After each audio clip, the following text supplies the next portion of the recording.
আজকে দেখাবো বাড়িতে থাকা উপকরণ দিয়ে কিভাবে চিকেন তান্দুরি তৈরি করবেন। সবার প্রথমে একটি পাত্র নিয়ে নিয়েছি, এর মধ্যে দিয়ে দিয়েছি সয়া সস, আদা বাটা, রসুন বাটা।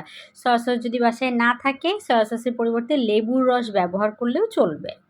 এরপরে দিয়ে দিচ্ছি জিরা গুঁড়া, স্বাদ মতো লবণ দিয়ে দিচ্ছি। স্বাদ মতো অবশ্যই মাথায় রাখতে হবে সয়া সসে লবণ থাকে, সয়া সস ব্যবহার করলে লবণের পরিমাণটা কম ব্যবহার করতে হবে।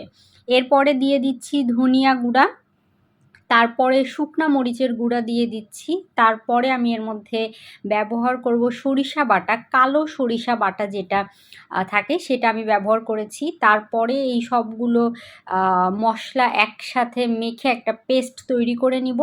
এর ভেতরে দিয়ে দিচ্ছি চিকেনের লেগ পিসগুলো বা মুরগির রানের যে মাংসগুলো আমরা বলি সেগুলো। আর মাংসগুলোতে অবশ্যই একটু ভালো করে কেটে কেটে দিতে হবে যেন মশলাগুলো ভালো করে ঢোকে। এরপরে আমি মশলাগুলোর সাথে চিকেন মাখিয়ে নেওয়ার পরে এর মধ্যে দিয়ে দিচ্ছি গোলমরিচের গুঁড়া।